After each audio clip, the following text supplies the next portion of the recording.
Live from Sin City, it's the Socks and Pinstripes Podcast. And now, here's the star of the show, Diet Dr. Griffin! This is Diet Dr. Griffin back with another episode of the Socks and Pinstripes Podcast. Like, rate, and subscribe. Shane's with us today. How you doing, buddy? I'm doing well, Griffin. How are you today? I'm doing all right. I'm doing all right. Busy day at the ranch here. I don't know if I would call my house a ranch, but let's just call it a ranch because that's what cool people do when they call their house something bigger than it actually is. Hey, man, I mean, you're the only person I know who's my age and owns a house, so I got guess lucky. it should be called the ranch in that case. So. There's a long backstory behind that, but it's more luck than anything else and good time. Hey, luck still counts, bro. Luck still counts. That it does. Well, we got a little unlucky today, this week, I should say, because we lost film and cinema legend James Earl Jones. Yeah, wow. He lived a long, fruitful life, but it's still sad to see him go. And of course, we know that he was in two of the seminal baseball movies, The Sandlot and, of course, Field of Dreams. Yeah. And he has like the most important non-main role in both of those, like supporting role in both of those movies too. Yeah. And like in Field of Dreams, he makes the big speech that, then he decides, not to sell. And then in The Sandlot, he's the guy who was like in the Negro Leagues, Babe Ruth's rival. So, and never got the chance to be better than Babe. So. I didn't remember that about The Sandlot, but I'm not the biggest Sandlot fan as a whole. I guess I just kind of never got the fun of that movie. I guess what is your? Griffin, I liked it enough for the both of us, so it's fine. what is your favorite James Earl Jones role? Oh man, baseball. I didn't realize that he was in so many plays too. And watching Field of Dreams yesterday, I realized how well that lends itself to the style of a character that he was in a lot of the movies, in the way in which like you can see them almost on stage or like in the movie as like a set in a play in the way in which they deliver their lines. But I gotta say, for me, I love Star Wars. I'm a diehard Star Wars fan, and he's the voice of Darth Vader, so it doesn't really get any better than that. There are so many good James Earl Jones roles. One of my when you mentioned the on stage thing, it reminded me of those Sprint commercials. Did you ever see those commercials where he and Malcolm McDowell are on a stage and they're like reenacting teenagers talking about like their text messages and stuff? I don't remember it, but I know I've seen it before, if that makes sense. But it's been so long, I couldn't tell you, any of them or anything. Yeah, so. I watched a few of them again, and James Earl Jones is like, Ryan is such a hottie McHotterson. And he's like, Totes my goats. And he's got that great baritone voice, and he's And Malcolm is like, at one point, another one, he's like, Kelly has sent you a friend request, and James was like, you and Kelly are now friends. And then and he says, Greg has sent you a friend request, and you just see this shot of James Earl Jones just silent with a stone look on his face, like, we're not having this. But hold on. There's this description of his voice, and I can cite my source later, but it was called a stirring basso profondo that lent gravitas and gravel to his projects. So.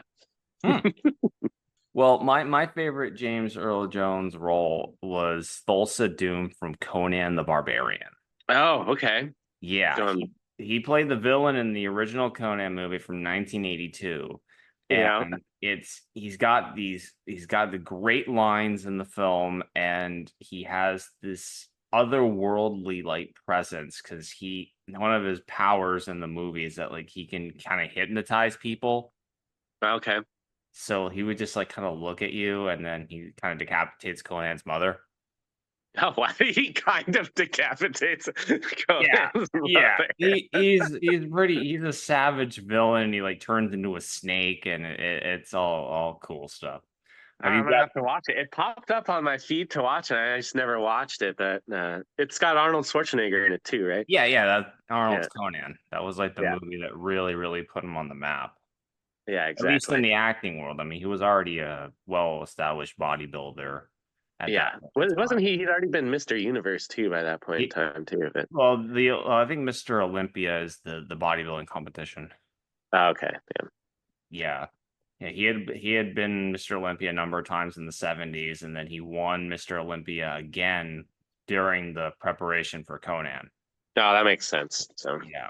And I love how he'd be like, they will all drown in lakes of blood. Like, how do you not like James Earl Jones when he gets to say lines like that? well, yeah, too, and with that voice, I mean, was there anyone better to deliver them? So No, I don't think there was. yeah. He was also Mufasa in The Lion King. Oh, that's who Mufasa was. Okay. Yeah, he was Oh man, Eddie Murphy's that's so father good. in Coming to America. Oh yeah, that's right. That's right. Yeah, and he was also in one of his earliest film roles was actually a comedy called well, sort of a satire, Doctor Strangelove. You heard of that movie? Yeah, Stanley Kubrick's was it Yeah. his first film too, or No, it wasn't yeah, his first, but it was James Earl Jones, I believe, his first movie. Gets to work with yeah. Stanley Kubrick. That movie, I Okay. watched that this week. That All movie, right. hilarious. Okay, I'll have to watch that then, yeah. Yeah, I think it was on Amazon Prime. Okay. Yeah, I So still let's haven't watched Kubrick's very first movie, but I've seen basically almost everyone else. But that one's what on the was his list of ones I first haven't seen. movie? Which one are you thinking of? It was what's the one that came before Full Metal Jacket, right? Or no, it was Eyes Wide Shut, right? Yeah, well, that was his last movie. Oh, that was his last. I thought it was his first one. Okay, maybe I messed up. No, that Eyes Wide Shut's the Tom Cruise movie and Nicole Kidman, where they spent like 2 years like sequestered working on that thing. Oh, I thought because what was the one that he made right before? Oh yeah, 1999. Yeah, what was the one he made before Clockwork Orange? He made a lot of movies before that. I mean, was it 2001? Is that what you're thinking? No, I'm thinking like 1970, 1969. I wasn't expecting to look up Stanley Kubrick's filmography while we're on here, but I feel like 2001 was right around that time. But Yeah, Space Odyssey. It was okay. So it was that one. Maybe I think The Killing is that's what I was thinking of, but that's not his first film. It's Fear and Desire. So The Killing is really good, as I yeah, remember. I can't remember if that's the one that was the one about the robbery at the horse track, or the one about the other type of robbery as involved. yeah, it was the robbery at the horse track. Yeah, The Killing is Yeah, a really good flick. yeah. It's like short and to the point. It's only like 84 minutes, but it is a good 84 minutes, and Sterling Hayden is really fun in that movie. Burt Lancaster's very last film was film of Field of Dreams. Fun Burt fact. Lancaster was in Field of Dreams? Yeah, he Was was. he wasn't he like the old guy? Yeah, Moonlight. Oh, I didn't know that was Burt Lancaster. yeah. It was his very last accredited film. Wow. I'm gonna Yeah, have to go back and watch that at some point. yeah. Fun fact. So. Well, let's talk about baseball, right? I mean, I mean, we were in a roundabout. Talking yeah. about James Earl Jones is like talking about baseball. So, Oh, I know. So, I'm not sure we got to this on an earlier show, but Matt Chapman signed a contract extension with the San Francisco Giants. Yeah, I think they're going to be good this year. I almost picked up their rookie. I know I'm going to lose to you today, but I picked up a bunch of pitchers just to see what happens, and maybe my team will play out of their minds on Yeah. offense. But yeah, I had to make it at least look like I was trying. So, but I almost picked up their rookie pitcher who's going out there today to play. So That bird song? not Birdsong, Rupp, Landon Rupp, however you say Oh, his okay, name. yeah. Yeah. So he's going against the Padres, and the Padres, as a Mariner fan, I don't know if other Mariners fans do this, but when your team doesn't make the playoffs, you then adopt another team to see if they'll, go to the World Series for you. Yeah. And even though they're 2.5 games back now, so the Twins seem to really be trying to give it to the Tigers or the Mariners in the AL, but my adopted team are the Padres, and they're looks like they're playing really well. So Yeah, I'm rooting for the Padres in October as well. yeah, But let's circle back. Matt Chapman. yep, Got 6 years, about $150 million. And honestly, this was probably the kind of contract that Boris wanted him to get when he was in free agency. oh yeah, I'd imagine that's exactly what he got. Because So Boris never signs extensions unless you are overpaying through the nose. And that is true. So I have to say, I think this is a contract that is going to look bad on the back end of it because Chapman's already in his early 30s. He'll be 37 at the end of this deal. yeah. And I don't think his bat or his defense is going to hold up over the lifetime of this deal. Yeah, especially since he plays the hot corner. But I mean, they could always move him to first base and get a couple more years out of him, I think. But That's true. I just don't think his bat's particularly good. And you want to pay a guy $25 million a year. I mean, I think San Francisco tax added again. Yeah, I mean, you're paying him for his defense for sure, just in general as a player, right? But Yeah. they might actually have a pretty good team next year with Elliot Ramos. He, really held the team together for a while there, but then that their other rookie in Tyler Fitzgerald, Kyle Fitzgerald. yeah, is having a lights out year this year. So yeah, Matt Chapman, I was just looking it up. He has a 6.7 WAR on the year. yeah, I think Crazy. I mean that's going to be a team to watch in the National League next year. I think for the first time in a while. So yeah, they're gonna have to make a move for a bat though. I think they need to go all in on Juan Soto. yeah, that'd be crazy. I don't think New York is going to let him go, but that would be crazy if he wound up being a Giant. So Well, I mean, the one thing we know about the Giants is they're gonna throw stupid money at somebody. yeah, and it's going to be you unless you think you're going to win the World Series with the team you're already on for the money you're on, because essentially that's the goal. It's going to be really hard not to accept their offer. So I mean, I've even heard Washington trying to get back in on Juan Soto here. really, the Nats are gonna ask him back, huh? I mean, I'm sure they're gonna ask about him. Yeah. I mean, they know what type of guy he is, and they won that trade with the Padres to get him. They got some big pieces in there. C.J. Abrams. Oh yeah, that's right. James I forgot Abrams Moore. was part of that trade. Yeah. James Wood, I believe, was part of that deal too, and he's starting to come along. I mean, the Nats have a nice young nucleus there, and they may want to consider adding a Juan Soto. Because Juan Soto's only, he'll be 26 in October. It's not like Yeah, he's gonna be such a great player. I mean, he probably still has his greatest years.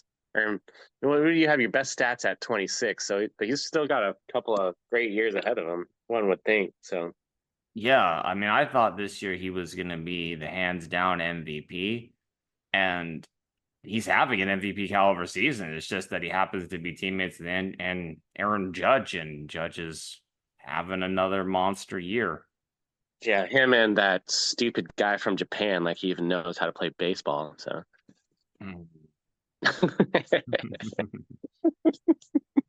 I heard the other day, speaking of which, the very first episode of this show, I had a hot take that I said Shohei Ohtani is going to pitch if they make the playoffs. And a little bird the other day said that he was up and throwing. I don't know if he's ramping up to throw anything, but that he is throwing the baseball again. Well, I was actually going to bring this up at some point. Might as well bring it up now.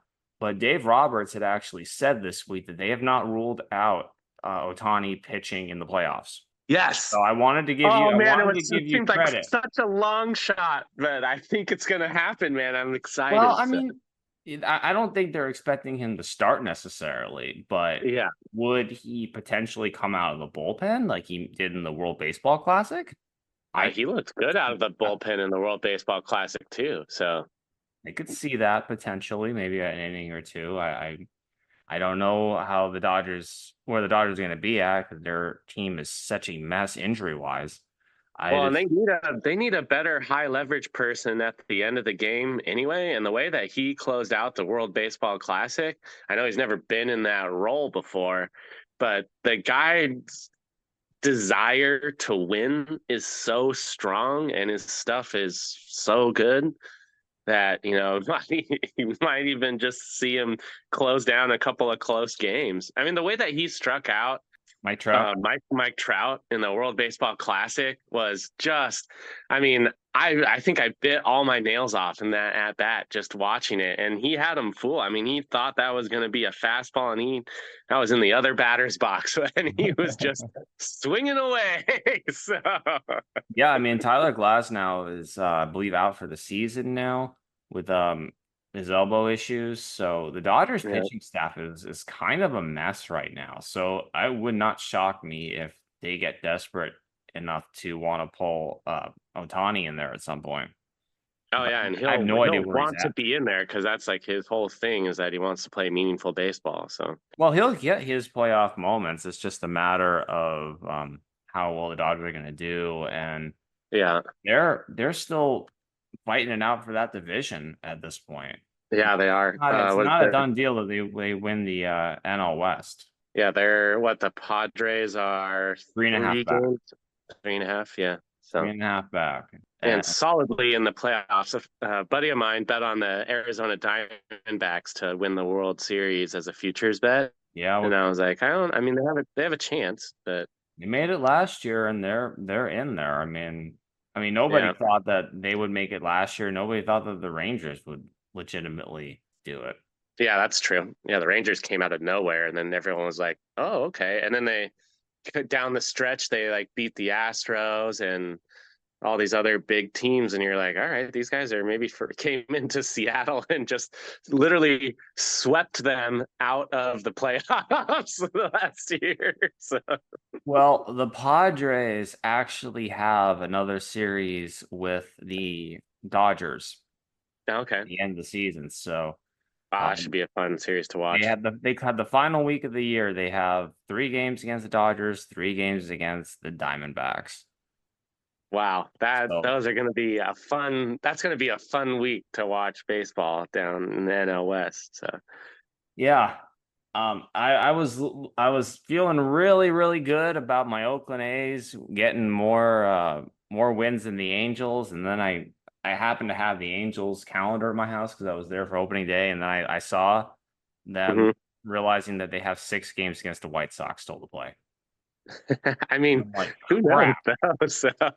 Crap, right there. They're gonna get those 2.5 games because they have to play the White Sox 6 times. How do you do a schedule where your only matchups against the White Sox are literally the last 2 weeks of the year? Maybe it was some insider collusion with Manfred wanting thinking that the Angels were somehow going to be in playoff contention. Yeah. Well, I'm crossing my fingers that the Oakland A's can somehow play above their heads and still have a better record than the Angels. I think you're going to get that, honestly, because they've beat some good teams, and Beto is pitching really well the last couple of times out as well. So yeah, they have a They have a decent young team. I just don't know like when their window of contention is going to be, and I keep wondering they're going to have to probably move on from Brent Rooker. Yeah, probably. I mean, Brent Rooker is having an amazing season, but he's also like close to 30. Yep, that's true. And I don't know if you heard this, but I read the news articles every time because after I went to the Coliseum for a baseball game, I now want the Oakland A's to stay in Oakland maybe as much as the diehard Oakland A's fans do. Yeah. But apparently the team hasn't agreed to the upgrades that they want to do in Sacramento. So it's not even a done deal that they're going to Sacramento. Oh, I And the thought it was owner a of done. I thought it was a done deal. At least they're going to play the next 3 years there. apparently, according to the owner, it is a done deal that they will not be playing another game in Oakland. And this article said that they also did not agree to the upgrades to the Sacramento field, and there were worries of issues of safety for the players there at the field that they're playing at. So maybe they'll be at a different field in Sacramento. I don't know, but I guess the people who own it want to put in AstroTurf, and they're like, no.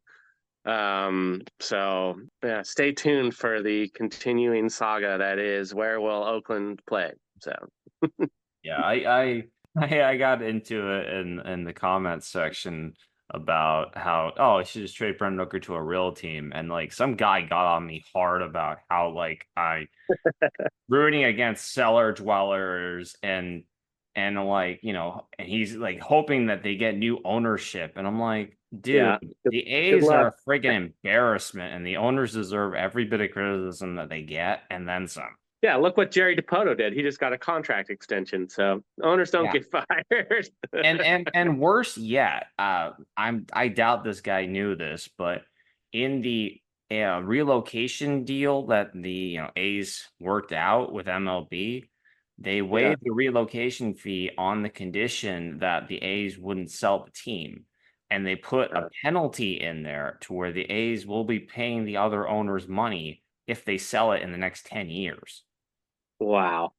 So it's like a sliding scale. I think the relocation deal was agreed upon last year. So they basically can't sell the team without a penalty until 2034. All right. So I mean, it's a sliding scale penalty. So like I think it's from now until 2028. If they sell, it's 20%. Okay. And then it's 10% once they move to Vegas, and it slides down like each year after that.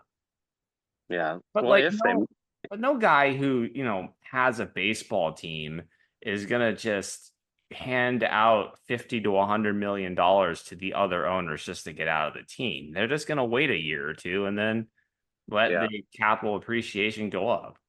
Yeah, exactly. Right. So yeah, it just makes all the sense in the world for the owners to wait.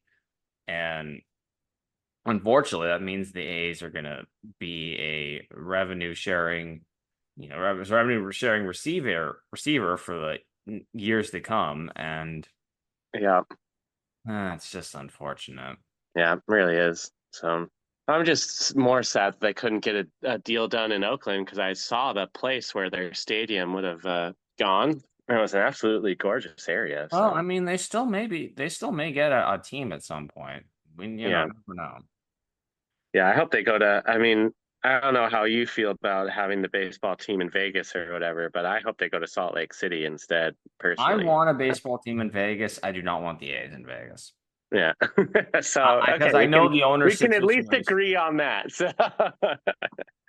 Well, let's talk about another thing that came out this week. They're gonna have these logos on the helmets for this upcoming playoff season and in the minor league playoffs with this company called Strauss. And I'll be honest, I had never heard of this company before. When I was looking at these helmets, I'm like, who are these guys? And apparently they're a German clothing company. Either. They're a what? A German clothing company. And they have to do with baseball. Why? Your guess is as good as mine. I think they just want brand recognition. Okay.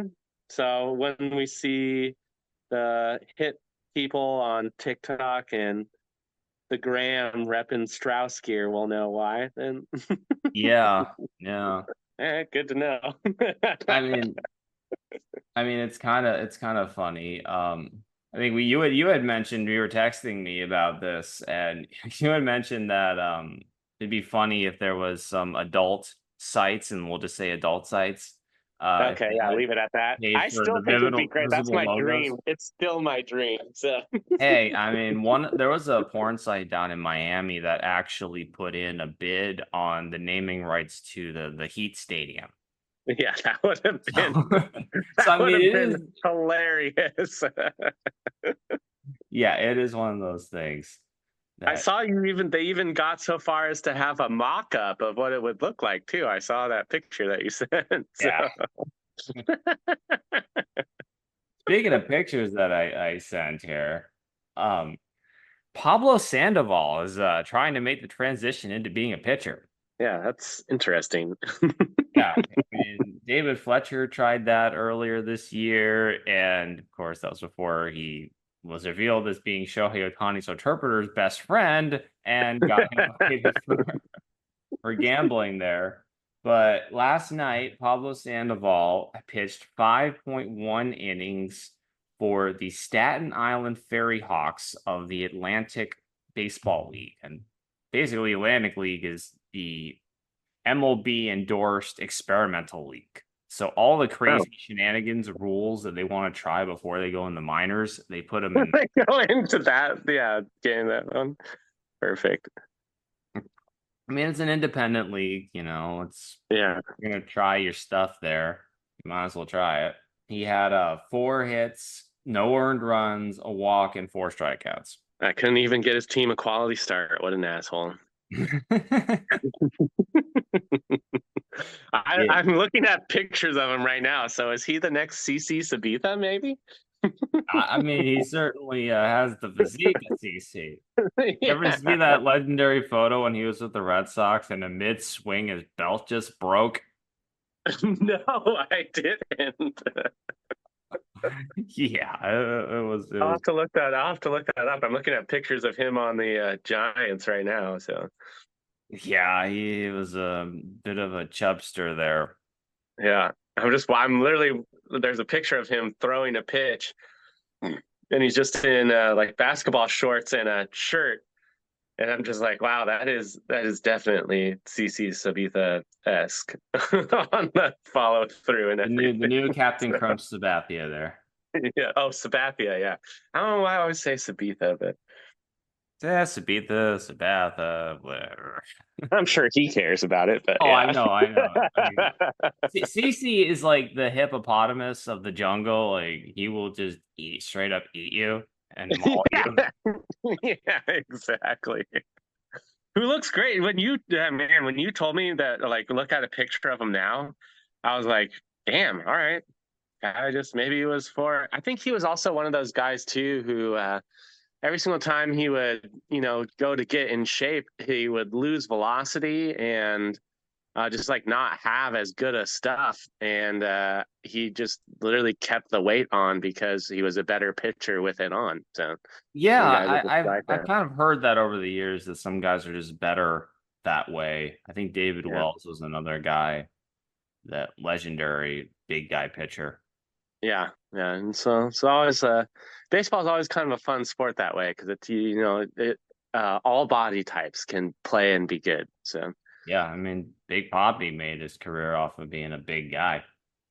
dude, he has also just the most amazing personality. I'm excited to see what he does as a sportscaster too. So he'll Well, I probably mean, have. he's already doing it on the Fox broadcast. Him and A-Rod are having a blast, and then Yeah. he's always the ribber. So Yes. he would Yeah. just like give Derek Jeter a Red Sox jersey with Jeter on the back of it, or give Jeter like a cowboy hat. He's not gonna wear it because he's too cool to wear a cowboy hat. Yeah. Oh my God. Yeah, I love him and his rib. I mean, it's nice that him and A-Rod have such a great back and forth, but him and Derek Jeter's just no nonsense. Like, I don't want to talk to you. It's fun to watch that on TV. It's a good foil between the two of them.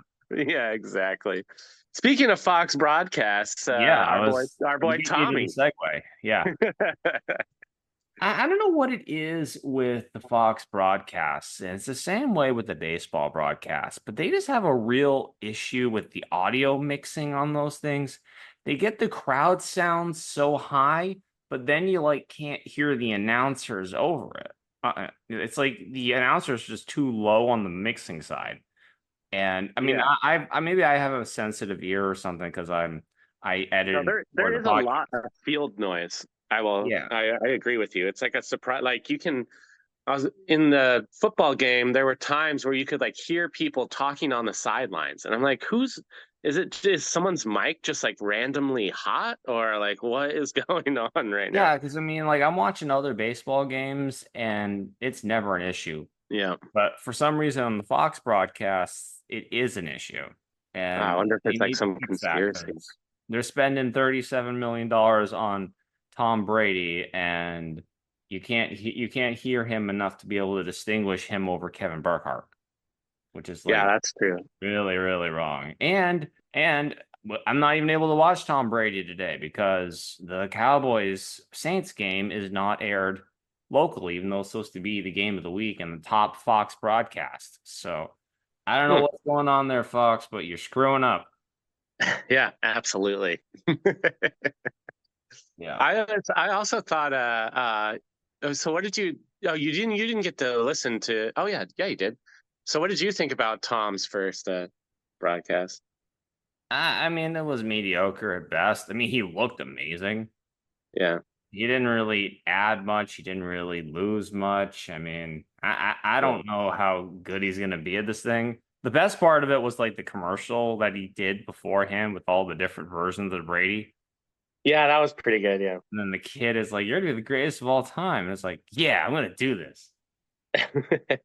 I just feel like He's definitely a little rough around the edges, but I mean he's doing the nice thing for him is who's the guy that's beside him? Kevin Burkhardt. Yeah, the good thing for him is that he's got one of the best in the business in Kevin Burkhardt to kind of show him how it's done. So Yeah, and apparently they did like a whole season of like test games together. I think they went back okay. and maybe like commentated other games. I don't know which ones, probably maybe some from like last year. They just did like 17 dry runs together. Oh, okay, wow.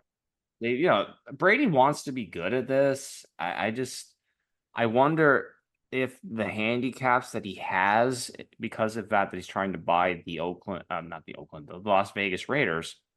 Yeah, There's restrictions in what amount of research that he can get access to. He can't really go into the locker rooms. He can't really do a whole lot of the interviews and things. He sort of yeah, has to take on a more passive role. He can't even like criticize referees. yeah. And I just wonder how long Brady wants to do this, or if he just wants to go back and be the owner, be a part owner of the Raiders. Well, how isn't his contract for 10 years or something like that? Yeah, but I mean, he didn't even like go. He signed it before last year, and he didn't want to start last year. So I feel like he's wanted to Yeah. get out of the deal, like since the deal was signed, because he didn't commentate last year. So Oh, maybe so. Yeah, last year he could have commentated and saved his marriage, but he chose football over both. So, well, no, I don't think he did anything last year.